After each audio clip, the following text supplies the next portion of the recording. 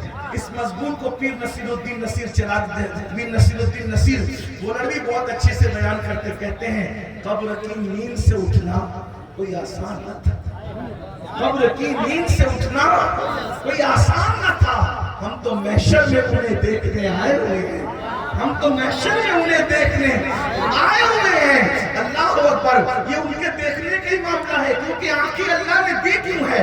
حضور مفتی اعظم تاج الشریعہ کے نانا کہتے ہیں، ہمارے دادا مرشد حضور مفتی اعظم کہتے ہیں انہیں نہ دیکھا تو کس کام کی ہے یہ آنکھیں، انہیں نہ دیکھا تو کس کام کی ہے یہ آنکھیں، کہ دیکھنے کی ہے ساری بہار آنکھوں میں، کہ دیکھنے کی ہے ساری بہار آنکھوں میں۔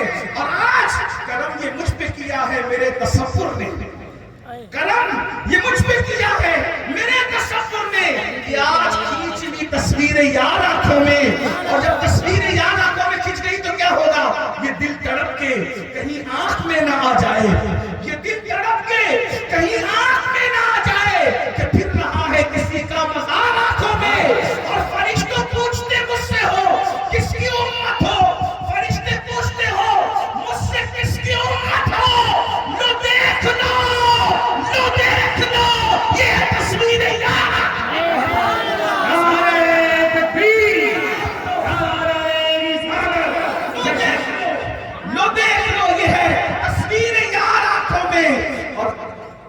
ہے جامع محبت جو آپ نے موری، ہمیشہ اس کا رہے گا خمار آنکھوں میں، اور نظر میں کیسے سمائیں گے پھول جنت کے کہ بس چکے ہیں مدینے کے خار آنکھوں میں۔ یہ مومن کی آنکھیں ہیں، اسی لیے مومن کو کہا جا رہا ہے قبر میں حضور کو دیکھنا، مرتے وقت حضور کو دیکھنا، میدان محشر میں حضور کو دیکھنا، قیامت کے دن اللہ کا دیدار کرنا۔ اس لیے ان آنکھوں کی حفاظت کرو، ان آنکھوں کو کنٹرول کرو، ان آنکھوں کو جو ہے وہ نیچے رکھو۔ لیکن مسلمانوں، مومنوں، مجھے بتاؤ، یہاں سے لے کے وہاں تک ہزاروں مومنین اور مومنات کا مجمع ہے، آج سب سے زیادہ اگر ہم گناہ کر رہے ہیں تو آنکھوں سے گناہ کر رہے ہیں، گناہوں پر اللہ اکبر کنٹرول نہیں۔ اللہ اللہ، مجھے بتاؤ، عاشق تو بڑا غیرت مند ہوتا ہے، عاشق تو بڑا غیرت مند ہوتا ہے، وہ محبوب کے سوا کسی کو دیکھنا ہی نہیں چاہتا۔ ہم کتنے بے غیرت ہو گئے، کتنے بے شرم ہو گئے، اللہ اکبر، اپنے محبوب کا خیال ہی نہ رہا۔ اللہ اللہ، ایک مرتبہ ایک عورت آئی سید الطائفہ حضرت جنید بغدادی کی بارگاہ میں، اللہ اللہ، ہنسنا نہیں، مسکرانا نہیں، بلکہ توجہ سے اس کو سننا، ہنس کر کے بات کو ٹال نہ دینا۔ سید الطائفہ جنید بغدادی کی بارگاہ میں ایک خاتون آتی ہے، آ کر کے کہتی ہے مرشد میرا شوہر دوسری شادی کرنا چاہتا ہے، آپ کیا فرماتے ہیں؟ اب وہ اس دور کے عالم بھی تھے، صوفی بھی تھے، سچا سچا فتویٰ دیا، عورت کو دیکھ کر کے جواب نہیں بدلا، اس لیے کہ عورتوں کے سامنے دوسری شادی کی بات کرو تو کتنے سے بڑے سے بڑا بھی پیر ہو عورتیں اس سے ناراض ہو جاتی ہے۔ لیکن وہ عورت آئی اور آ کر کہتی ہے حضرت میرا شوہر دوسری شادی کرنا چاہتا ہے۔ آپ نے فرمایا بیٹی کوئی بات نہیں، شریعت نے تو اجازت دی ہے، دوسری شادی کی تو کرتا ہے تو کر لینے دے۔ اس نے کہا حضور اگر شریعت اجازت دیتی، اب ذرا جملے پہ غور کرنا، اگر شریعت اجازت دیتی تو میں اپنے چہرے کا نقاب ہٹا کر آپ کے سامنے بے پردہ ہوتی اور آپ کو بتاتی کہ اتنی خوبصورت بیوی جس کے پاس موجود ہو، اتنا خوبصورت محبوب جس کے پاس موجود ہو، وہ دوسری کی طرف توجہ کرے، اس سے بڑھ کر جفاکار کون، اس سے بڑھ کر بے وفا کون؟ اگر شریعت اجازت دیتی تو میں چہرہ کھول کر کے بتاتی کہ اتنی خوبصورت بیوی جس کے پاس ہو، وہ اگر دوسری کی طرف توجہ کرے تو اس سے بڑھ کر جفاکار بے وفا ستمگر کون ہے؟ اتنا سن کر جنید بغدادی نے چیخ ماری اور بے ہوش ہو کے زمین پہ گر گئے۔ جب ہوش آیا عورت تو جا چکی تھی، لوگوں نے پوچھا مرشد اس عورت نے آخر کیا کہہ دیا؟ یہی ایک جملہ تو کہا اگر شریعت اجازت دیتی تو میں چہرے کا نقاب ہٹا کر بتاتی کہ اتنی خوبصورت بیوی جس کے پاس ہو وہ کسی اور کی طرف توجہ کرے، اس سے بڑھ کر ستمگر بے وفا ہرجائی کون ہو سکتا ہے؟ تو اتنی بات میں آپ بے ہوش ہو گئے۔ وہ کہنے لگے حضرت جنید اس کا بھی کوئی محبوب ہے، اس کا بھی کوئی محبوب ہے وہ دوسرے کی طرف تاکتا ہے تو یہ کہتی ہے کہ میں اگر نقاب ہٹا کر بتاؤں کہ اتنا خوبصورت محبوب ہونے کے بعد دوسرے کی طرف تاکے تو وہ بے وفا ہے، وہ غدار ہے، وہ جفاکار ہے، وہ ستمگر ہے، وہ ہرجائی ہے. یہی کہا نا اس نے، ارے نادان، اس سے زیادہ اس کا حسن کیا حیثیت رکھتا ہے؟ اس سے زیادہ حسن والا تو میرا محبوب ہے، اس سے زیادہ تو حسن والا میرا محبوب ہے. ارے یہ اگر منہ صاف نہ کرے تو منہ سے بدبو آئے، نہ نہائے تو اس کے بالوں سے بدبو آئے، اگر نہ نہائے تو جسم سے پسینے کی بدبو آئے، مر جائے تو سڑے گی گلے گی، لیکن میرا محبوب تو وہ ہے اگر نہ نہائے تو پسینے سے ان کے کبھی بدبو نہیں آئی، وہ تو خوشبو ہی خوشبو رہی. اللہ اکبر، ایسی خوشبو والا میرا محبوب تھا کہ اگر دلہن کو ان کا پسینہ مل جاتا تھا، دلہن کو ان کا پسینہ مل جاتا تھا تو دلہن مہکتی تھی. اللہ اکبر، دلہن کیا اس کی نسلیں مہکتی تھی. اسی لیے میرے امام کہتے ہیں واللہ جو مل جائے میرے کل کا پسینہ، علم والوں کی توجہ، میرے امام کے کلام کی ندرت پہ قربان جائے. مل جائے نہیں کہا بلکہ مل جائے کہا. ملنا اور ہے، ملنا اور ہے. اتنا ملنے پر خوشبو نہیں آتی، اتنا ملنے پہ خوشبو آتی ہے. لیکن یہ پسینہ مصطفیٰ ہے. اگر صرف مل جائے، واللہ جو مل جائے میرے کل کا پسینہ، مانگے نہ کبھی نکلو نہ پھر جائے دلہن بھول. دلہن کو پسینہ ملتا ہے تو دلہن مہکتی ہے، اور اگر مل جاتا ہے تو اس کی پوری نسلیں مہک جاتی ہیں. ایسا میرا محبوب پسینہ مہکتا ہے. زلفوں سے جو پانی کے بلکہ تیل کے قطرے ٹپکتے ہیں، وہ قطرے نہیں، ایسا لگتا ہے جیسے ستارے ٹپک رہے ہیں. کہتے ہیں تیل کی بوند ٹپکتی نہیں بالوں سے رضا، تیل کی بوند ٹپکتی نہیں بالوں سے رضا.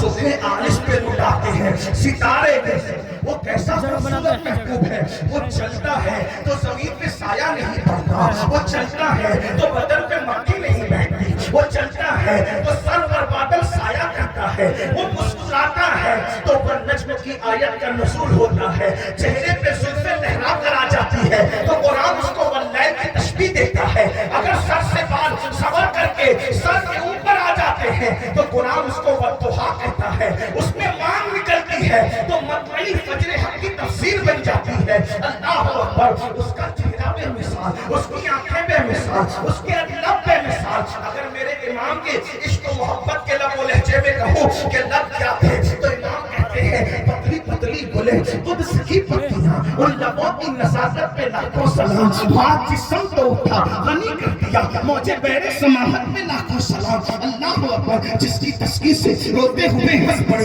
اس تبسم کی عادت پہ لاکھوں سلام. وہ دہن جس کی ہر بات